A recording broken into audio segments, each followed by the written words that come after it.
A very common slogan among asthma sufferers is, "When you can't breathe, nothing else matters," alluding to the desperateness of one who can't inhale the life-giving air. Is life-giving air the full story on breathing? This article takes common breathing advice and gives reasons for its efficacy. It goes further and provides essential elements in breathing technique for better health. Breathing is perhaps one of the most centrally integrated autonomous behaviors that reach well beyond a simple filling of the lungs. Garcia A.J. writes in 2011. Breathing emerges through complex network interactions involving neurons distributed throughout the nervous system.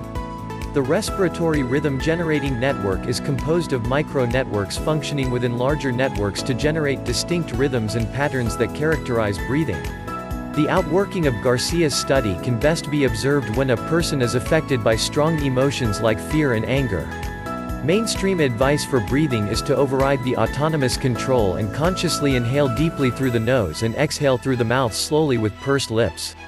Dr. Carla Naumburg, Ph.D. of Ready, Set, Breathe fame suggests breathing exercises bring mindfulness into daily life. By remembering to breathe, a space is created to restore calm and reduce blood pressure and stress hormones, so creating opportunity of situation control. Professor Konstantin Buteyko, Russia 1923–2003, is credited for a technique characterized by slow and reduced breathing combined with spaced pauses of no breathing, allowing carbon dioxide to build up to bursting point. Breathing is a relevant component of the practice of yoga. Yoga breathing techniques typically accompany either different poses or some form of meditation. Thus it is difficult to separate and ascribe the result to the breathing, poses or the meditation. Pandit J.J., in 2003 tested 3 breathing techniques for optimum oxygen uptake, as follows. 1. 3 minutes of tidal breathing. 2. 4 deep breaths taken within 30 seconds. 3. 8 deep breaths taken within 60 seconds. The oxygen uptake was the same for items 1 and 3 and a higher efficacy than for item 2. His work illustrates that breathing technique is important. Enter nitric oxide, NO, a colorless gas with a half-life of merely seconds.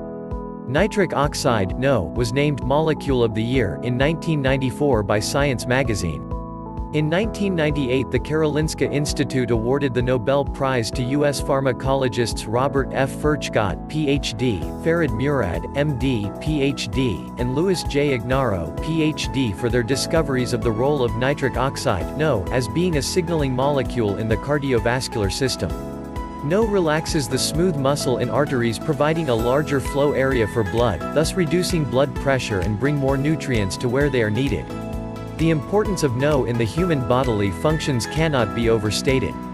Even though thousands of research papers have been written, world research goes on. NO is implicated in heart health, lower blood pressure, better quality of sleep and even erectile dysfunction. NO is produced in the sinuses, the biggest being the maxillary sinuses either side of the nose. They are closed chambers except for a small soft tissue opening called the osseum which is open the olfactory airways. There is no right or wrong way to breathe, the autonomous brain function sees to it that you get adequate oxygen into your system. However, there are ways to breathe to get maximum NO into your system. Here are 7 pointers to help get this amazing gas into your bloodstream. 1. Breathe in fast through your nose. Nose hair and constricted nose ducting ensure there is a negative pressure in the airways. This partial vacuum causes the sinuses to deliver a small amount of NO-laden air into your inhaled breath. The harder you breathe in, the more NO the sinuses will deliver. 2. Block one nostril and breathe in.